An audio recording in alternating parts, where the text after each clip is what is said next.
சென்னை பழைய வண்ணாரப்பேட்டையில் அரசு மருத்துவமனையில் சிகிச்சைக்காக வருவோருக்கு உதவியாளர் மருந்துகளை வழங்குவது அதிர்ச்சியை ஏற்படுத்தியுள்ளது. கன்னிக்கோவில் தெரு பகுதியில் அமைந்துள்ள நகர்ப்புற நலவாழ்வு மையத்திற்கு காய்ச்சலுக்காக சிகிச்சைக்கு சென்றுள்ளார் விக்னேஷ். ஆனால் அங்கு மருத்துவர் இல்லாத நிலையில் அவருக்கு பதிலாக உதவியாளர் ஒருவர் மருந்துகளை வழங்கியுள்ளார்.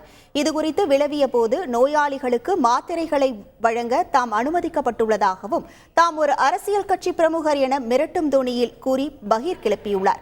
இதுகுறித்து விக்னேஷ் அளித்த தகவலின் பேரில் போலீசார் அங்கு வந்த நிலையில் அதன் பின்னர் மருத்துவர் வந்து மாத்திரைகளை வழங்கியதாகவும் தெரிவிக்கப்பட்டுள்ளது.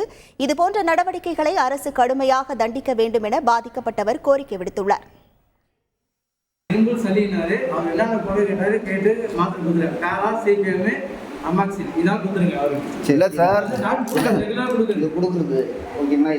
இது ஏதாவது சாப்பிட்டு ஸ்கின் ப்ராப்ளம் வந்துன்னா யாரு ஏத்துப்பாங்கன்னு கேட்குறேன். நீங்க ஏத்துப்பீங்களான்னு கேட்குறேன். சொல்லி உங்களுக்கு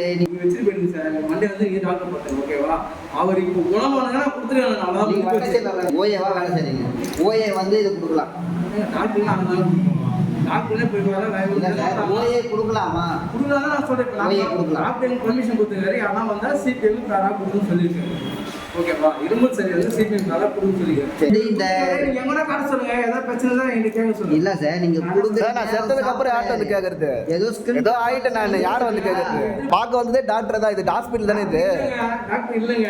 ஹாஸ்பிட்டல் இல்லாம இதுக்கு டாக்டர் இல்லாம இதுக்கு ஹாஸ்பிட்டல் திறந்து வச்சிருக்கீங்க. நம்ம பேச முடியும். ஓகேவா?